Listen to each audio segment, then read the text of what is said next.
welcome to When Calls the Hallmarkies. This is the show where we recap 2 episodes of what's been happening on When Calls the Heart on Hallmark Channel. It's so much fun. And I'm film critic Rachel Wagner, and Ruth Hill's here. Hey, nice to be here. Thanks for having me. Yeah. How are you doing? You have a good Easter? Yeah, I had a very quiet Easter. So it was very good, very quiet, and it was nice. Well, I had a very good Easter, especially compared to last year, which was the worst. Oh. Because I was all alone in quarantine last year eating Spam by myself. So it wasn't good. But this year was way better, and it was really fun. I got to have dinner with my brother and my mom, and so that was always fun. Okay, yeah. So, all right, well, let's dive in. It's been 2 pretty fun episodes of When Calls the Heart. I kept thinking, oh, this is going to be a good recap. It's going to be fun. And so it starts out with our episode 6, No Regrets. And in this episode, Elizabeth starts increasing her interest in Lucas, apparently at least. Rosemary's still struggling to know her purpose with the selling of the dress shop. Lee talks to her about that. We get some revelations about that. Carson's struggling to decide what he wants to do with this opportunity in Baltimore.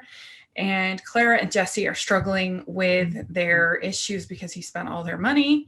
And there's a new man in town, a young man named Christopher, that we learn as Gowan's son. So it's pretty big reveal, pretty exciting. And so overall, what did you think about this episode? Oh, I just loved it. I mean, I honestly have no complaints with anything in the show, really, in this season. I mean, probably the only thing I would have loved to have seen, and it's not their fault, I would have been nice to have had more kids involved. I'm glad we'd be able to see the kids, but I understand because of COVID, they were not able to have the kids as much. So I do understand that completely. But I have loved the storylines, how rich the storylines have been, and just I've just thoroughly enjoyed them. I really have. In fact, I've really struggled to live tweet because I would rather just sit and watch the show than sit there and live tweet. Right. And there's also some, we'll talk about what's going on with Ned and Florence. That's also a big thing in this episode, and then even more in the next. So we'll talk some more about that. But yeah, I overall enjoyed this episode as well. I thought it was entertaining for When Calls the Heart. You have a lot of dynamics going on with different characters. And I think the only thing that maybe I'm starting to get a little frustrated by the lack of a choice. I want her to make a choice. I want her to pick Lucas, but I don't really care at this point. I'm a little tired of is she going to, is she not going to, almost kiss, not kiss. I don't know. I'm just getting a little tired of it. But that's just me. That's not even a big deal for me. I'll be honest. No, I'm a little bit concerned that there are 2 doctors in Hope Valley, and I don't know if Hope Valley can sustain 2 doctors. That's something that has been on my mind, and I'm not sure how that's going to look. And I'm not saying it to try to, say, oh, yes, I know some people are wanting to say all sorts of things about different characters leaving and stuff, but it's not as much that. I just don't know exactly where that storyline is going to end up and how they maintain that. I wondered that going into the season, how they were going to have 2 doctors in Hope Valley. And I'm still wondering it. And I don't know. I wouldn't be surprised if we see a departure from one of them. Especially the way that Faith is talking about, we're not really married. We're not, I don't know, you should go and do it.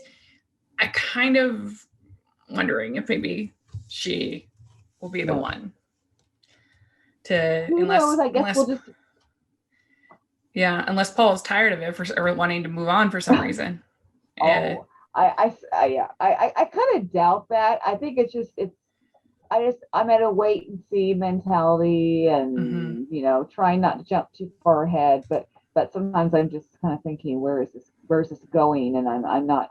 So, but I'm glad I'm not writing. I'm glad I'm not having to write the show. I mean, I'm Yeah. very grateful. I'll just sit back and watch it. One thing that I noticed about both of these episodes is I thought that both of them were way more faith-based focused than we've seen in a Yep. long Yep. time on When Calls the Me Heart. too. Yep. And I was curious if you had any guesses of why that might be. I didn't know if maybe this John Tinker, if he maybe would be a reason. What do you think? I tend to think that now I don't know for sure, but I tend to think that John Tinker has a hand in it. I say that because I can even remember season one, Chesapeake Shores, that Brendan Penny's character, if I remember correctly, talked about being baptized. And it was kind of like an unusual thing. It was like he's being baptized and going to church. And I was kind of like, well, this is interesting. And I didn't know John Tinker much at that point. So I tend to think that, of course, I mean, you've got Brian Bird, you've got Michael Landon Jr., who are both men of faith, and I know that they created the show. We don't see them pop up as much. I realize that, but I just tend to think that there may be something in that.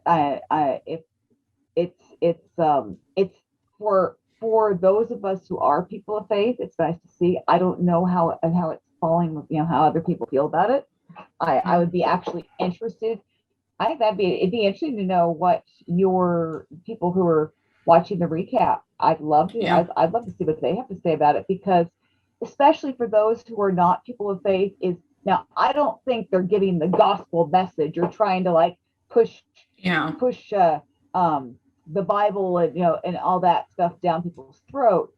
I think they're handling it really well. I don't feel like they're trying to do that. I think maybe people are willing to listen because of the pandemic, and maybe they're looking for some hope, and so that's when people turn to faith, and maybe people are enjoying that. I don't know. It'd be interesting to know. Yeah, it would be. Yeah, it would be very interesting. Put in the comments if you have any thoughts on this. We would love to hear, because it has been a long time since there has been even a pastor in Hope Valley.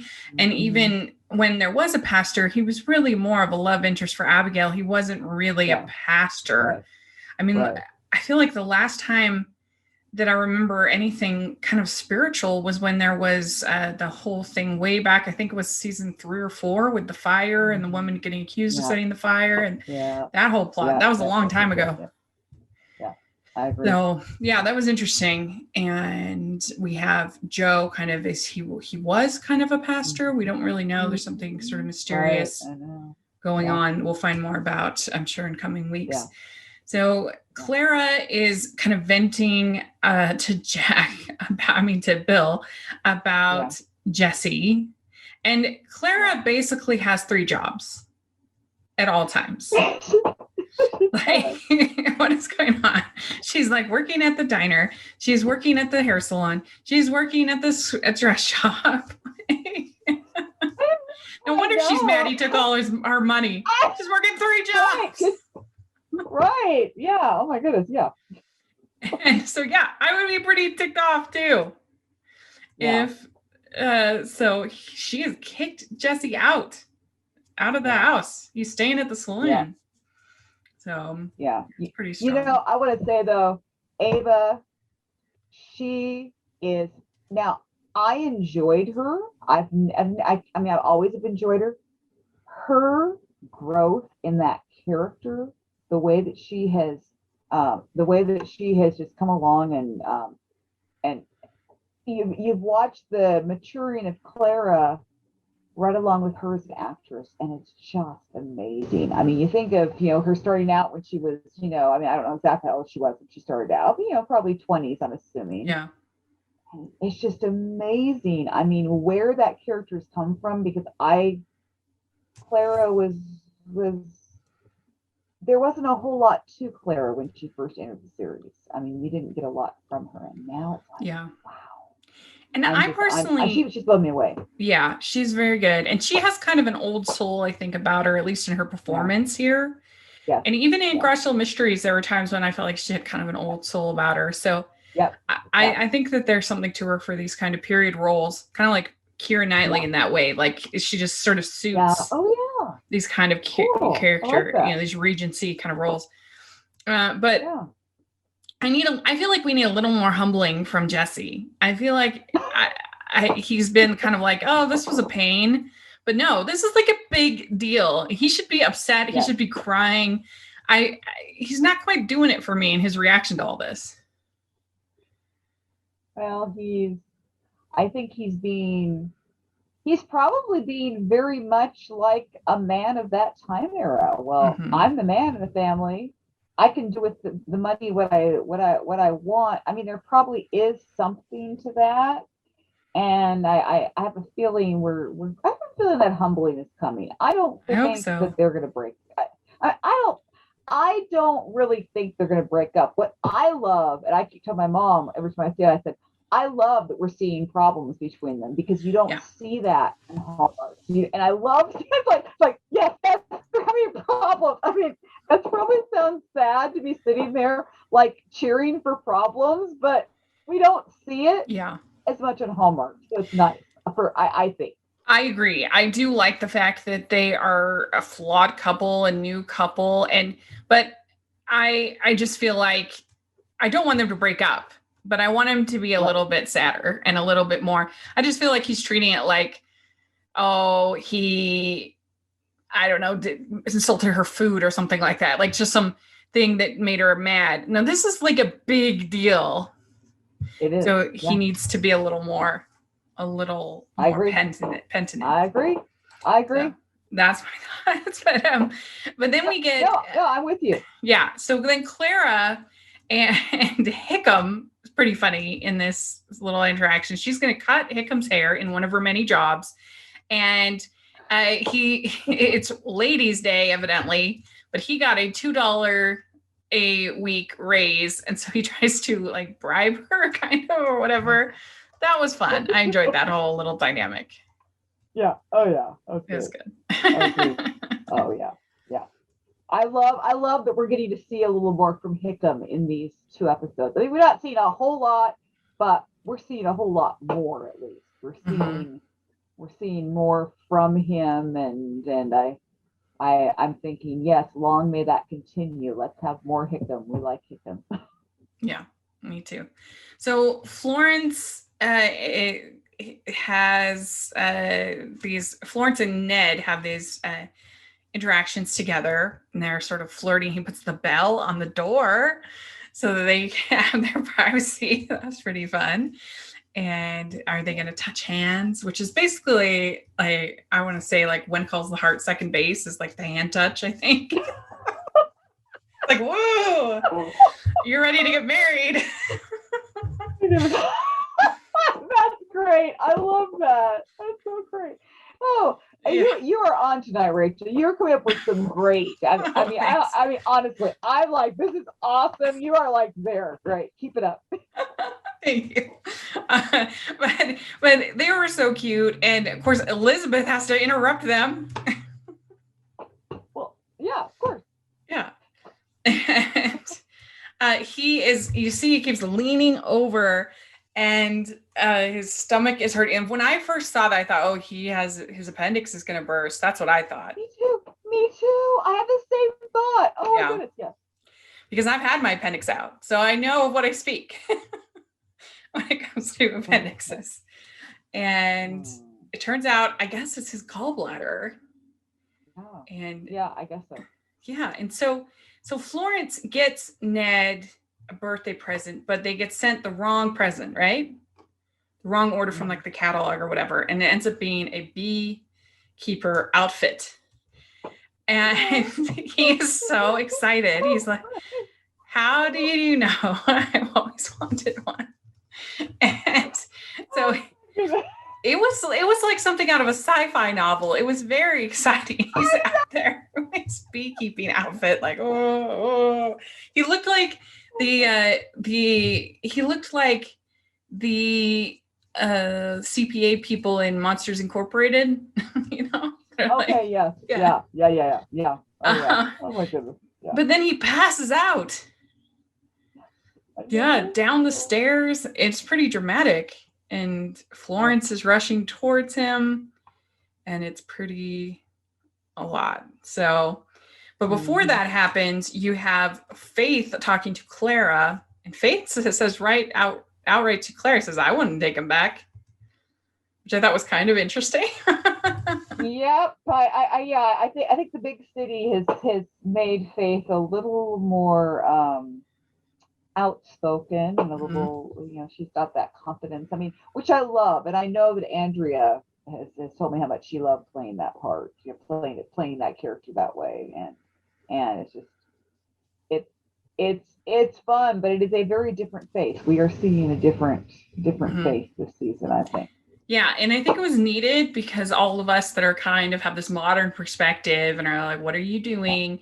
We needed somebody in the town to be like, kick him to the curb. What is this? Like, this is not appropriate.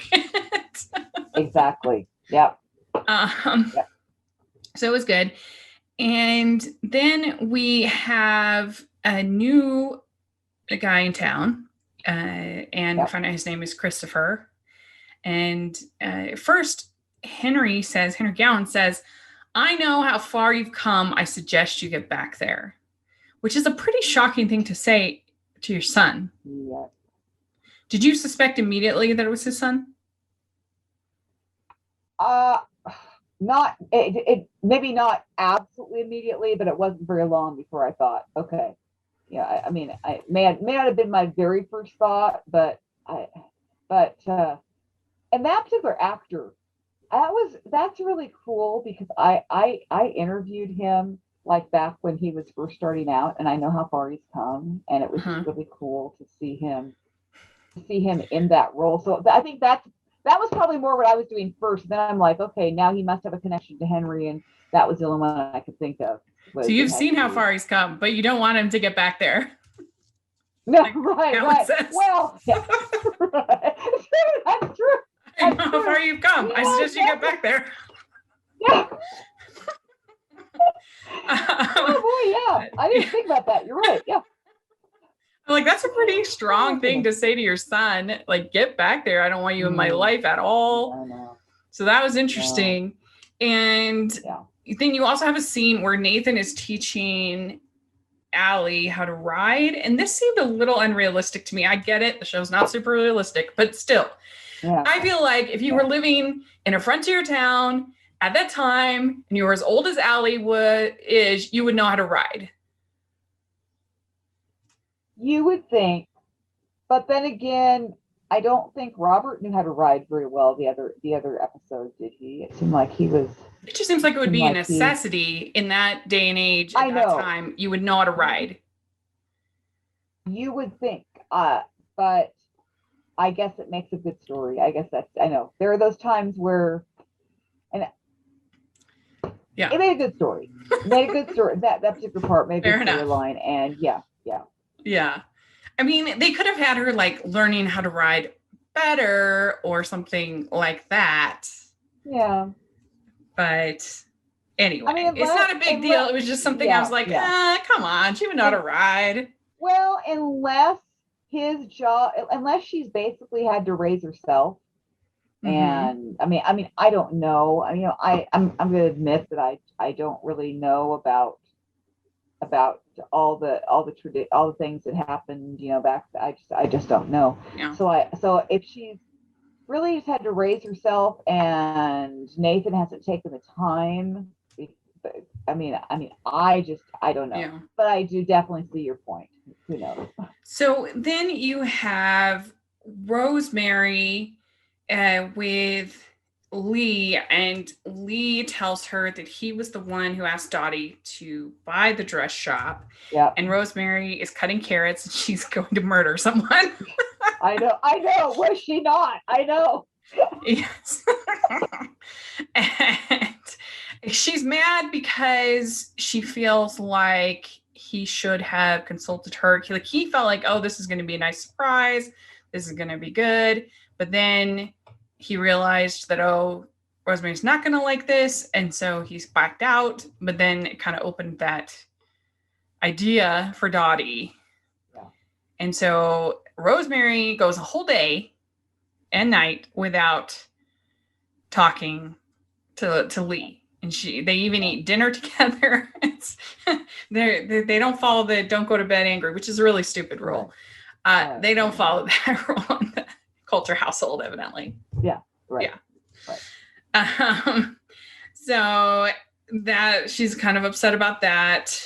And then she later says that she says fashions change and I do too. So she wants to do something different in her life. She's trying to figure it out. And I think it would be fun if they had her actually do the theater that they talked about a couple seasons. I do too. I have totally had that thought, and I would love to see that happen for her, because it's just we all know she needs something. We're talking about Rosemary. She can't just sit home and be a housewife. Even should a little one come along, however they write that, however that happens, she's still not. She's going to be doing something. She has to, because that's just Rosemary. She's not going to sit at home and just be a housewife and a mother.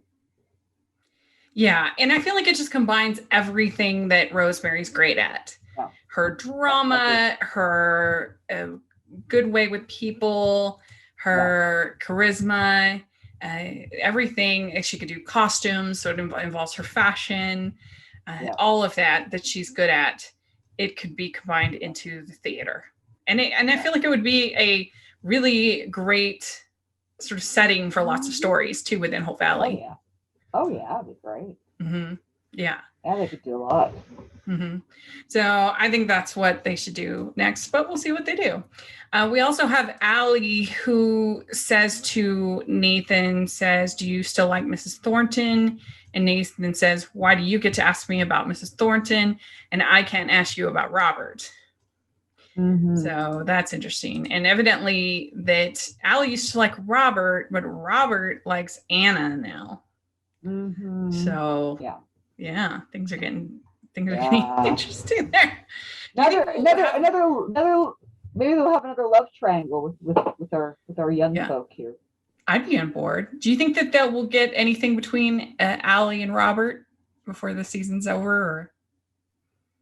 I don't know. I mean, I think it's a possibility there could be something, but I don't look for it to go too far. I mean, I wouldn't look for there to be a kiss or anything like that. If that's what people, I could be completely wrong, but I don't see it going quite that far.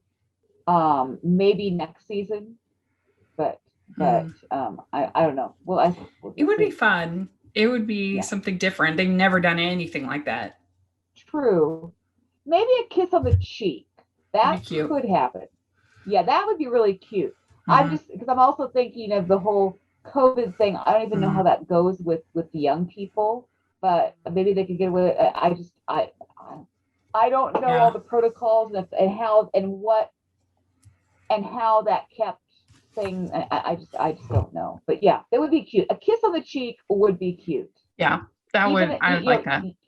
Even if it meant that it threw them all into turmoil and you had Ellie crying and Robert being upset, and I mean, I don't know. I could see that being a fun storyline. You know what? Not for Ellie and Robert, but would be a fun thing they could do. Have you ever seen the miniseries Wives and Daughters?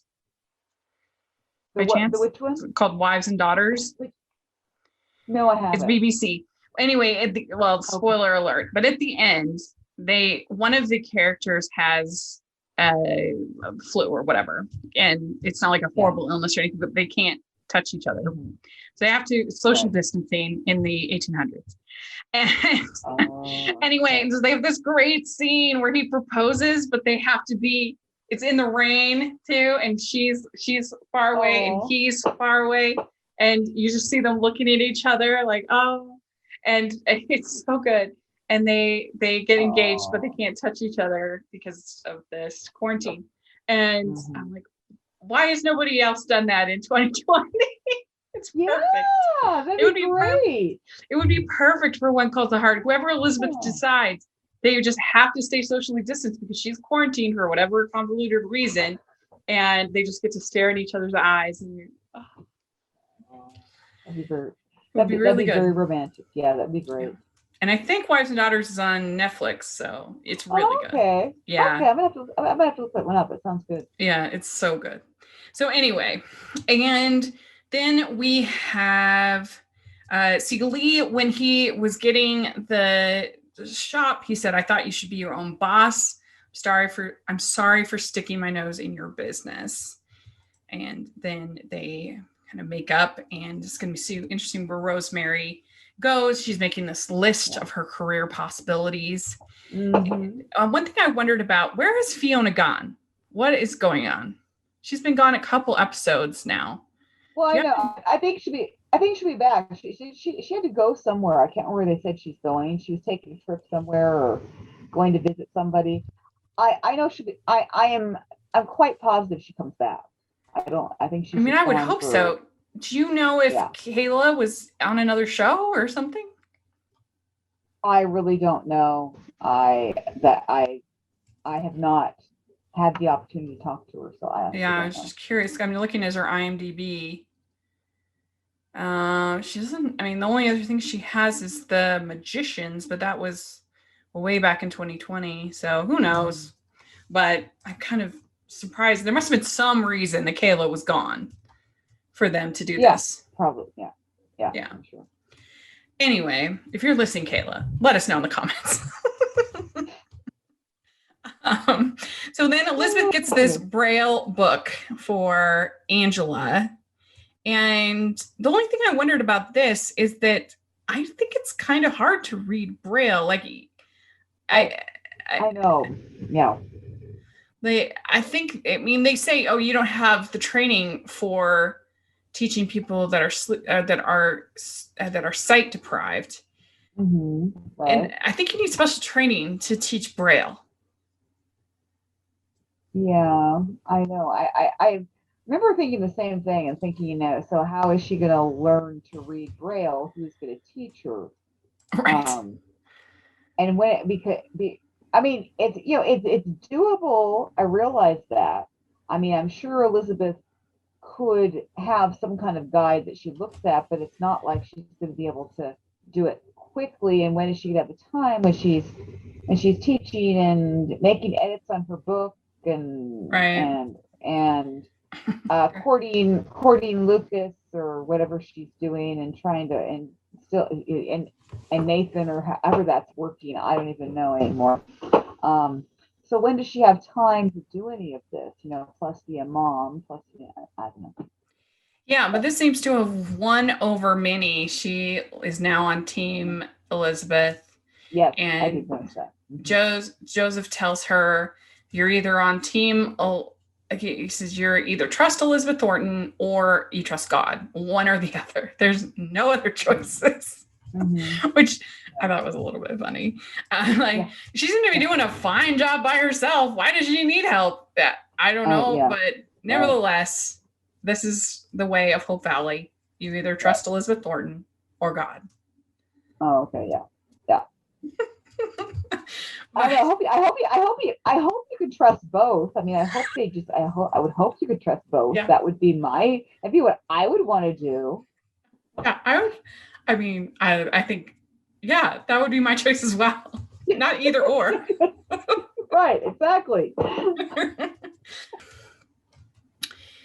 So Carson gets another letter, and it turns out that he turned down the offer for Faith. And he says, we can buy what we need, but we can't buy what you and I share together. And I am kind of more on Faith's side here, because I feel like if they can handle her going to Chicago to get her doctorate, they should be able to handle him going to Baltimore to do this. They're not married. So I think it's fine. What do you think? I'm right with you. I'm honestly not, I mean, I will just say, and I don't know anything, and I know people might think, well, you work for Paul Green, so you know. Actually, no, I don't.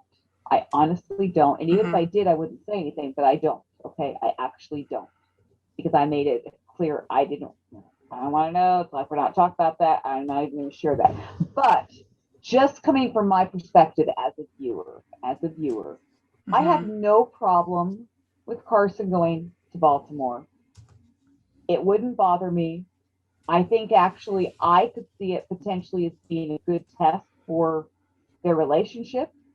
And then he's not, I'm with Faith on this, that you don't want him to come back years later and be looking at her and saying, she's the reason I gave up a chance at my dreams. You don't want that. And Faith doesn't want that.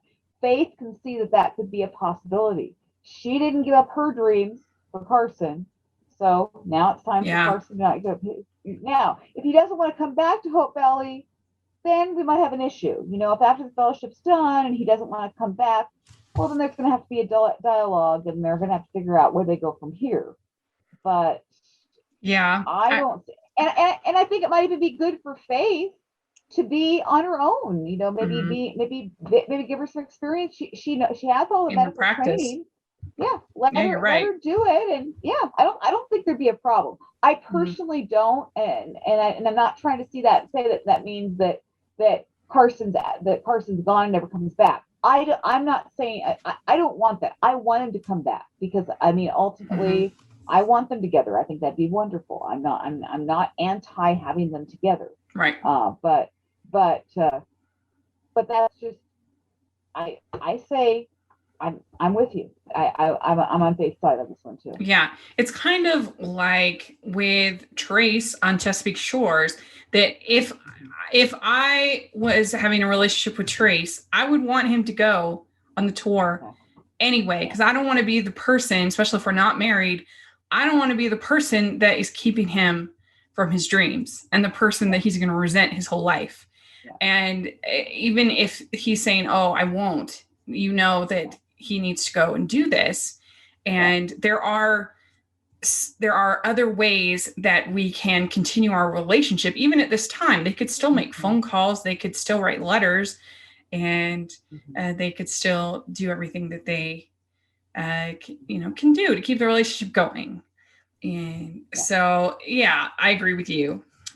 We have a scene with Joe and Jesse, and he's talking, and he says, who would you say is the most important in your marriage? And Joe has made this swing for his family, and he says in any marriage, you need 2 legs and a crossbeam to hold you together. And the crossbeam is God. So again, like we talked about it being more faith-based than we've seen in a while. We just want to take a break from the show just to have a little check-in before we go on in the show. So we actually want to talk about our sponsor for this week, BetterHelp. In 2021, it's definitely okay to talk about your mental health, about your happiness. Humans aren't meant to keep everything inside. It can make us sick, and therapy helps. But what is therapy exactly? It's whatever you want it to be. Maybe you're not feeling motivated right now. Maybe you need some tools to help. Maybe you've got stress, insecurity, problems in your relationship, are not dealing well with things going on in your life. And that's what therapy can be. And whatever you need, don't be ashamed, because normal humans struggle and they start to feel better. And that's okay. It's good to start to feel better because you deserve to be happy. And now you don't have to worry about finding an in-person therapist near you to help.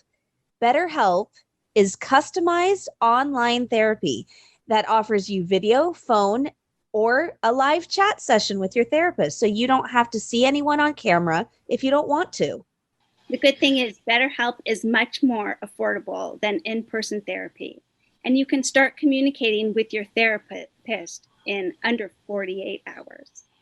Join millions of people who are seeing what therapy is really about. See if it's for you, because you are your greatest asset. So this podcast is sponsored by BetterHelp, and Hallmarkies podcast listeners can get 10% off of their first month of Better at betterhelp.com/Hallmarkies. That's betterhelp.com/Hallmarkies. Carson and Nathan talk, and I thought that was actually a pretty funny scene when they're like going back and forth, back and forth. It was. Yeah, and then they say, I'm not, and they end up both saying, I'm not giving up at the same time. I thought that was pretty fun. Yeah, it was. I agree. Yeah. And then we find out that Christopher is Gowan's son, and there's been like a little bit of flirting between Gowan's son, Christopher, and Rachel. Yeah. And we actually just interviewed Jennifer Laporte, who plays Rachel. We had her interview this week. So if you haven't listened to that, check it out. She's super fun. And so where do you think that's going? I kind of wonder if we're going to get another, this is like Jesse part 2. Because people forget. I said the same thought. Yeah. Yeah. People forget that Jesse was a villain when he started. Yeah. He was? He was robbing, swindling the preacher and everything. Yeah. No, I'm kind of with you. I'm thinking that you have this young sheltered girl who now she's interested in the bad boy. She's got a thing for the bad boy. I mean, she doesn't see him that way, of course, but he's reckless and he's also charming and all those things and yeah, I'm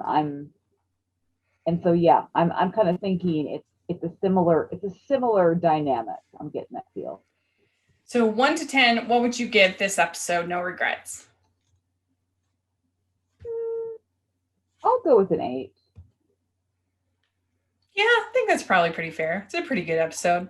All right, so let's talk about episode 7. This is Before My Very Eyes, and you have the main thrust of this episode is all surrounding Ned being in a coma because they have to do surgery on him for his gallbladder. And just before he goes in the coma, he proposes to Florence. And that was super great. I loved that. I thought that Loretta Walsh did a great job in this whole run, both these episodes. She was really good, believable, honest. You felt for her character, and I liked it a lot. Yeah, me too. Yeah, yeah. Well, and then I love watching Hrothgar as Ned. I love watching him because I've talked to I've met him a couple times, and I've talked to him, and it's always been, well, Ned needs a romance. Oh no, Ned's bald and there's better looking guys, so he's not. And so the whole thing, and then it's like, I'm like, look at this now. He's got a whole romance, and he's like, and his character is so much more fun, and it's been so fun to watch his character fall in love. And I also want to go back to Hrothgar and say, see, I told you that he needed romance in his life. We've all been saying this. I'm not the only one who said this. That's always when we get asked at the Hardy's Family Reunion is, well, when's Ned gonna get a woman in his life? Oh, he's never gonna get a woman in his life. And now he does. Yeah, I think they work really well together, have really fun chemistry, and I hope we continue to get more of them together. I never thought that we would have a Ned and Florence wedding by the end of the season, but I could totally see it happening, and I'm for it. Oh yeah. Please. Oh yeah. Totally. Oh yeah. So Clara is worried about running the dress shop, and it's no wonder because she has 2 other jobs. So I would be stressed out as well. Right. Yeah. Because she's supposedly working at the diner and also at the single-handedly running Fiona's barbershop. Yeah. Yeah. So yeah, I get her stress at that. And we find out that the adoption is proceeding. They're going to have the official ceremony, and Allie gets to put a certain number of people on her list. She does not put Elizabeth, Mrs. Thornton, on her list. And they have a conversation about that. And she finally agrees. And then she says, do I have to put Mr. Bouchard on the list? He's like, no, it's okay. So. Yeah. And she says, yeah. And he says, Mrs. Thornton is happy. Isn't that what we want for the people we care about? And she's like, it's fine. Fine, I'll do it. Yeah. So that It was good. Yeah. Yeah. And Well, and you know, bringing that particular line up, what I really love now, for me, I'm not big as to who Elizabeth picks. I'm really not. mhm, But I think what we are seeing from Nathan is such unconditional love for Elizabeth, because for him to say she's happy, and it's like he's not pushing. I mean, he could be kind of a little now. He could be nasty. He could be very unkind about the whole situation. mhm, Kind of like when it seemed to be going more towards Nathan in the past. Sometimes we saw Lucas being a little more unkind, I think, at times, kind of a little bit not as nice. But you have Nathan, who he's still being so kind yeah, and nice and saying we want her happy. And when he said that line, I just had this thought of, wow, that's unconditional love. That's the kind of love that no matter who Elizabeth ends up with, how cool to see that portrayed in a show. I like getting to see that, because we don't always see that. We always, we tend to see the kind of love that's so self-seeking, and so I like yeah. that. That's true. And he's not really like passive aggressive about it either. He's just kind of right. and sometimes I actually would like to see a little bit more fire in there, a little bit I more, know. you know. I know. There's I that know. side of me too. But Right. I agree. I Yeah. get your point as well, and I agree. I like that. Yeah. So I kind of yeah. we forgot to mention that there's also the scene in the previous episode where they go to lunch, Lucas and Elizabeth, Yeah. and they are in the car after being in the rain, and they almost kiss. Oh my goodness, yeah. How did we forget that? Oh, yeah. We're just so caught up in Ned and I Florence. don't know how we forgot that. Oh my goodness, yeah. And so then Lucas says, every man has his secret sorrows, which honestly I thought was a little corny. I'm Team Lucas, but I'm like, come on. Well, I know. Yeah. Well, sometimes. Well, just remember who his mother is. Yeah. He probably grew up hearing those kinds of phrases. Yeah. You know, I'm sure. Yeah. But it seems to have worked, because Elizabeth, that impacts her, and she's like, I don't want you to have your secret sorrows. Yes. Yes. Oh yeah. Because it starts out where she is very reticent for any kind of affection. She doesn't want to hold his hand. She doesn't want to, and these men must be just so smitten with her, because I don't know a lot of men that would put up with all of this. They would be like, okay, who else can I date in town? Yeah, right. There's more women.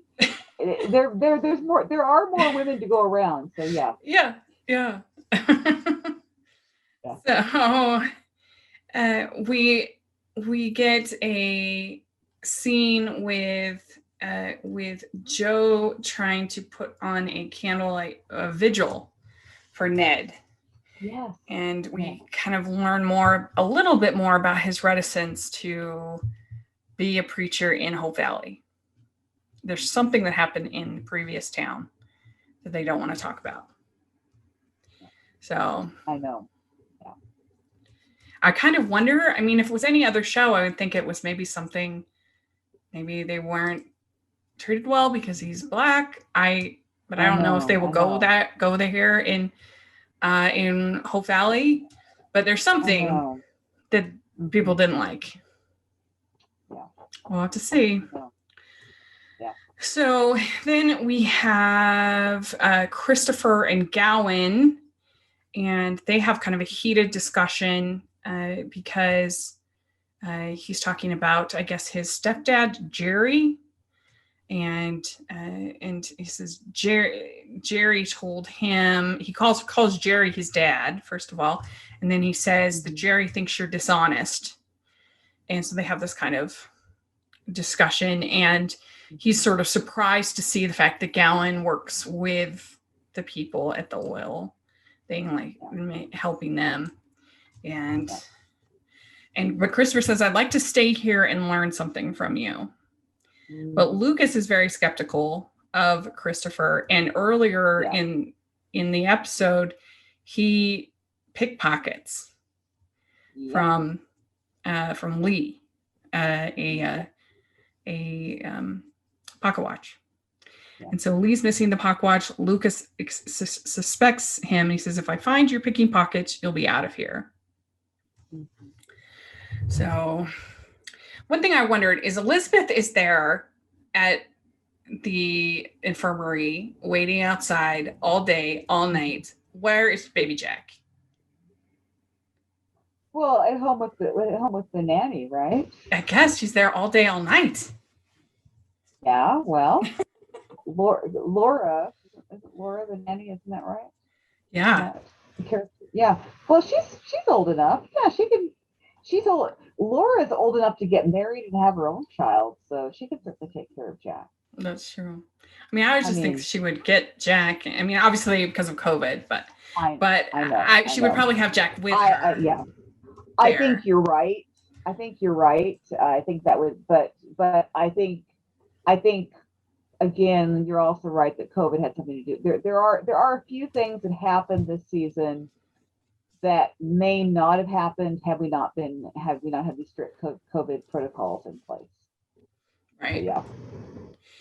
So then Nathan tries to give Elizabeth a blanket, and they have this conversation. Yeah. And yeah. he and then Allie says that, or he says Allie thinks that it'll be just the same after. He says adopting Allie is the single best thing I've ever done in my life. Mm-hmm. And then that's when Elizabeth says, have you ever lost someone so close to your heart that it tears you apart? And Nathan says, not yet. So it's pretty strong. Yeah. I wish that they would have more alone time with both of them. I know it's only an hour show. Yeah. But we've never really even had Nathan and Elizabeth on a date of any size, like any real extended time where they've been talking for a long period of time. Like, I don't know. I wish that we'd get a little more with that.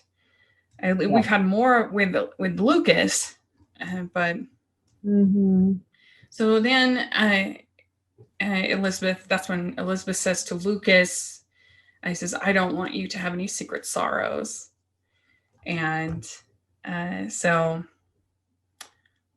and then Elizabeth asks Lucas to walk her home, and they hold hands. Yeah. So that was like, woo! Yes. Huge news. Yeah. How true.